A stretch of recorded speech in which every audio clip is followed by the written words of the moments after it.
morning, everyone. Stephanie Denman here from the Denman Homestead. It is coming down to the wire. We're getting close to Christmas. I am in the barn, and it's been a little bit since I've been able to film in here because on the other side of this door is Buddy's super secret project that I've been working on for the last month. But I had a bunch of this stuff in here, but now it's all been moved in there. So I'm able to film in here a little bit. But I just wanted to tell you what I've been doing recently because I've been really busy on all the projects. But let me show you. So I ordered these little 4-inch cast iron skillets. And I think the coolest part is that these are reusable in almost every way. So once you melt this soy wax completely, because it's only soy and it's a clean burn, there's no paraffin or different oils in there. So they are scented, lightly scented, but once you use it all, you can clean them out with a mild detergent and then season them like a regular cast iron, and then you can cook, you could melt butter, you could make little sauces, or one little egg or 2 little eggs in here. It's just a really cute little holder for the candles. Now I do have some like this that are like 10 little tin candles, and then some glass, but of course those are recyclable. But I like these because you can actually reuse them and repurpose them, or just put them on your counter for decoration, because I've got a few cast iron pieces up there for decoration. So anyway, I just wanted to show you guys what I've been up to. Now these wood wicks need to be trimmed. Haven't trimmed these wicks at all because I just poured them yesterday. But now that these have set, you can tell the tops of them are a little, some of them aren't, see this one's kind of smooth, but some of them they need to be smoothed out. So what I'm gonna do is I'm gonna take my heat gun and I'll just lightly remelt just the top so they kind of gloss over nicely and create a nice finish on top. That's just like the drying process. But I ran out of my little stands for my wood wicks, so I ended up having to use some of the string wicks on some of these, which is fine. I like the wood wick look more, if I'm honest. I think it just looks more rustic. Plus, I enjoy kind of the slight crackle of the wood wick sound to it. But once we trim these down, these will look cute too. I just need to order more of the little metal stands that hold the wood wicks up specifically. So, and then down here, if you're wondering, I just made myself some of these out of this mold because I tend to like to burn votive candles while I'm in here. These are unscented, so I just kind of like the ambiance of it, the feel of it. So these are unscented, and they're not truly votive size. I just found this mold at Hobby Lobby, and I decided I was going to make my own little votive candles just for myself, unscented, because in here, believe it or not, it is a strong smell of all the smells. We've got apple and sage, southern peach, linen and lace, spiced apple. So when I do burn candles in here, they're unscented for the most part because there's just a lot already. And yeah, so those are unscented that I made. And then here with the extra wax that I had left over, I just make these little wax melts. So I have these little, I guess they'd be ice cube trays for these. I don't exactly know I don't even know when I bought these or what I was going to plan on using them for, but they make perfect little squares for wax melts, and I'll show you what they look like when I pop them out. So I just kind of gently go around and break the sides away from the wax, because if you're rough with it, they can snap in half, and then you've got to try to remelt it all. And so I just gently push from the bottom as I'm kind of pulling apart on the edges. It's actually pretty satisfying.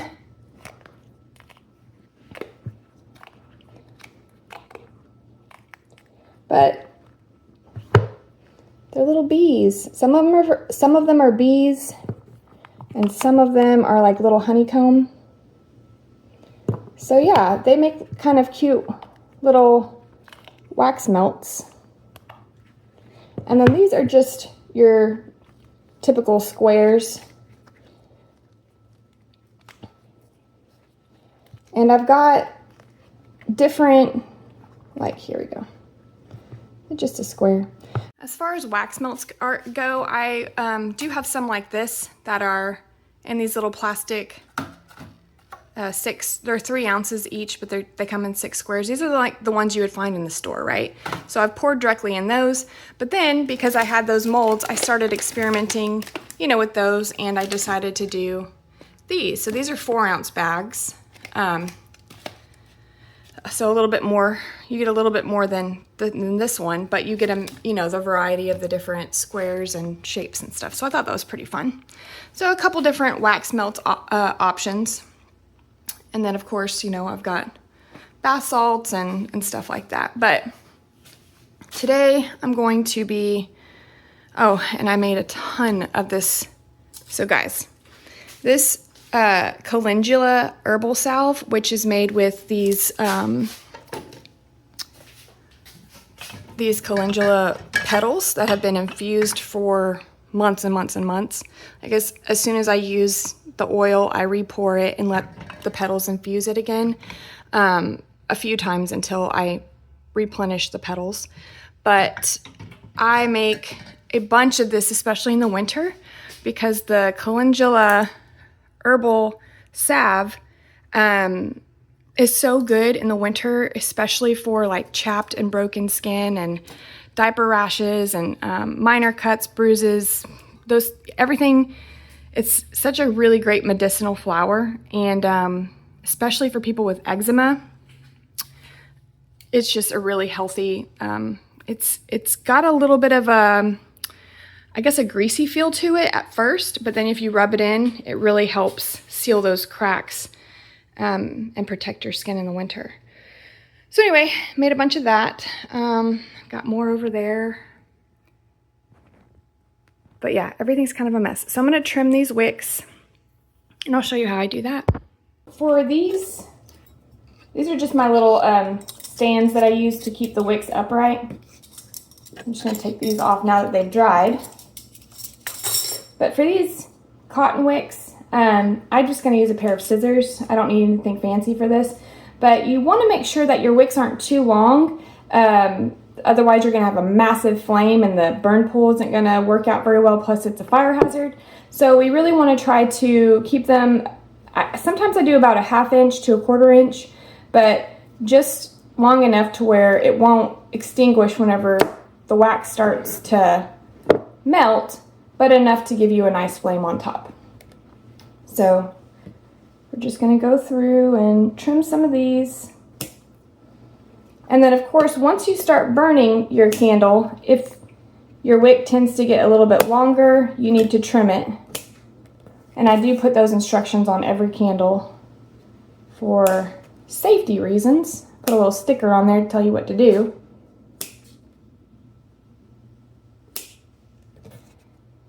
Okay, so that was quick. Got all those trimmed, and then I'm going to come back and I'm going to take my heat gun and melt this down a little bit, because as you can tell on some of these where I have my little stand in there, the wax kind of melted on top of it, so I'm going to clean these up. I'll show you that in a minute. Let me get those out of the way. But here's what I do for the wood wicks. And this calls for a little bit, it looks like a medieval surgery tool. Honestly, maybe a dental tool. But this is specifically for these wood wicks. You might be able to use them on this, but I imagine it would probably just, I don't know, bend, and scissors are best for those. All right, so this one's a little bit more tricky to gauge. So you've got, the way that this works is one of these blades is lower and then the other is higher. So you've got one kind of on top and then one on bottom. So when you're measuring, you really need to look at this bottom one, because that's where the cut is going to be made at the lowest point, because you've got maybe like 1/8 of a difference in your scissor. So if you're looking at the top, if you're just gauging by the top and you think, oh yeah, that's where it's going to cut, it's actually going to cut towards the bottom one right there. So just keep that in mind. So I just kind of eyeball it, but I go up about 1/4 of an inch or so, maybe 1/2 inch. And I don't want to cut too short for these.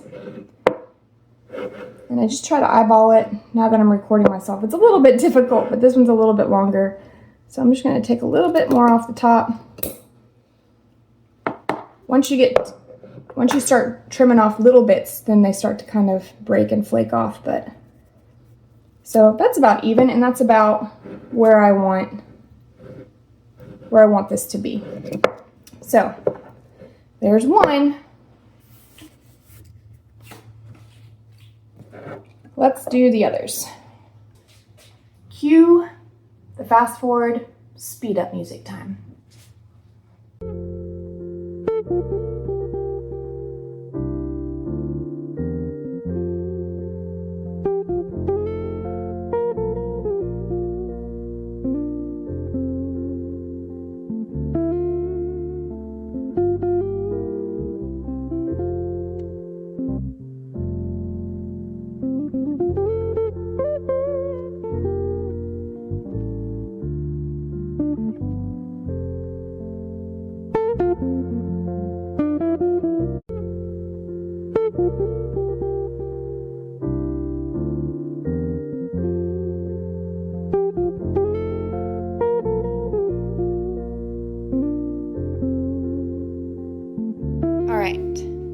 Here's my little pile.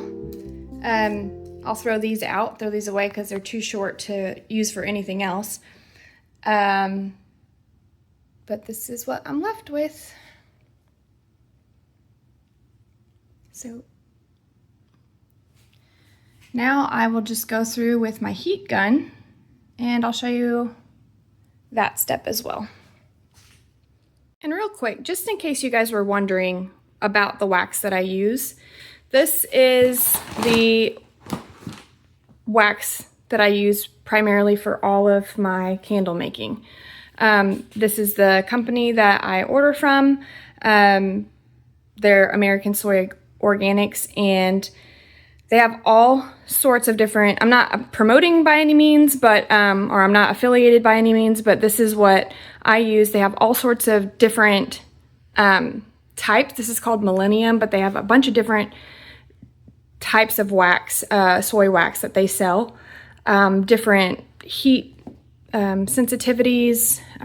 So if you are interested in making your own candles, this is what I use, and it's always been a good product for me. I've never had any issues with it.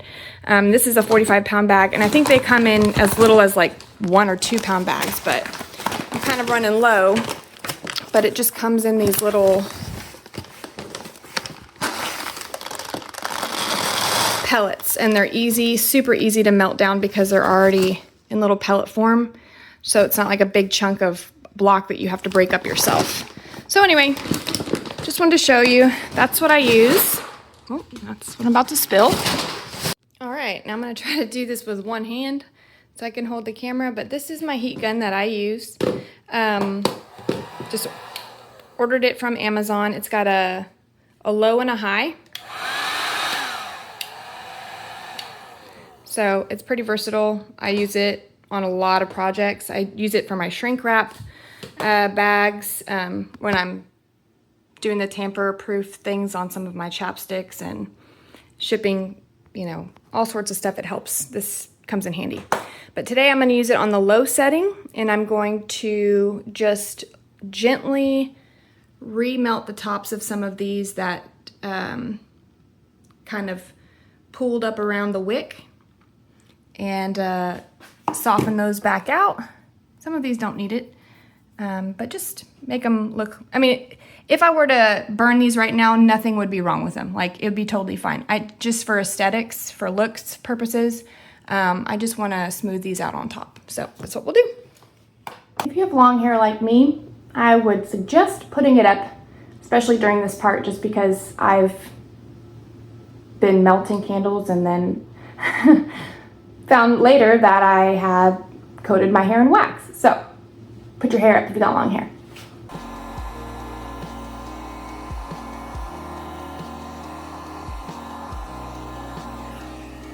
And that's all it takes.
One of these is not like the other.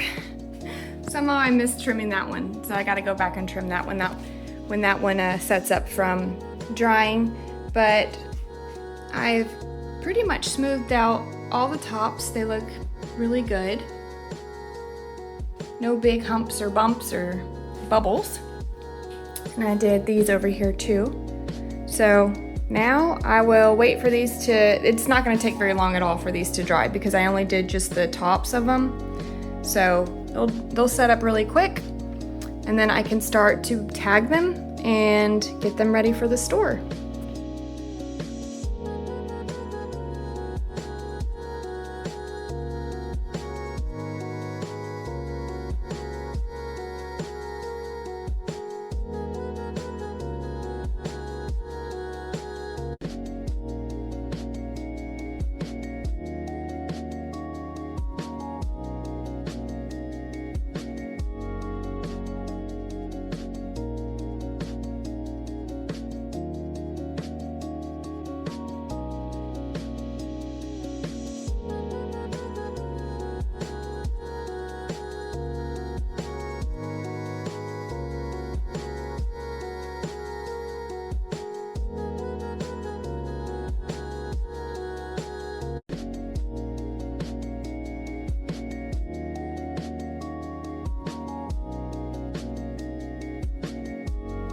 All right, now it is time to print my warning label stickers.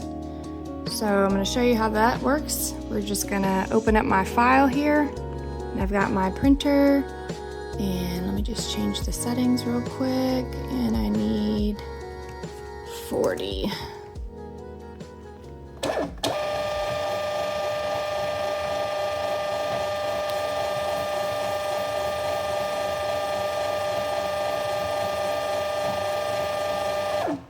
There we go. All right, so I'm gonna show you real quick how I make my little tags. Each one of these gets tied onto the end here with a warning label sticker on how to burn and what not to do and trim the wicks and, you know, that kind of stuff. So each candle gets one of these. It's gonna get a sticker of what the scent is, and I print all of this onto a translucent paper here, and then I basically cut them down to size, hole punch them, tie a string, and then attach it all. So that's what we're gonna do.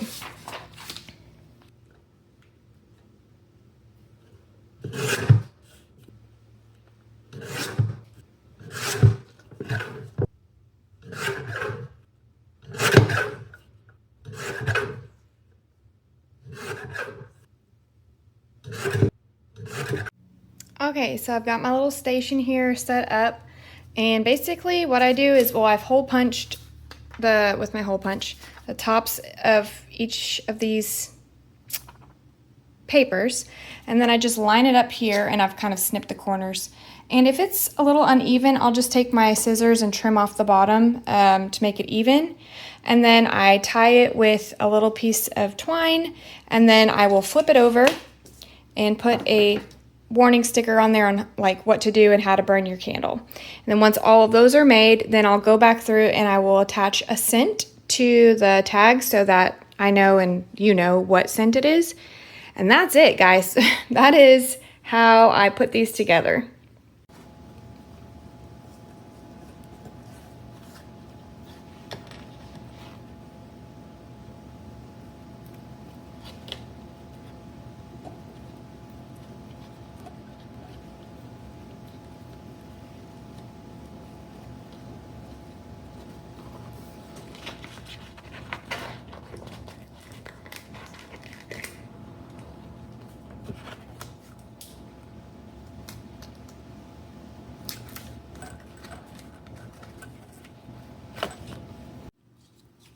Okay, so I will trim this off right here. I've got my tag on here, and that's it.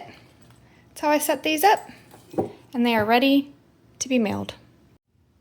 Thanks for hanging out with me today, guys.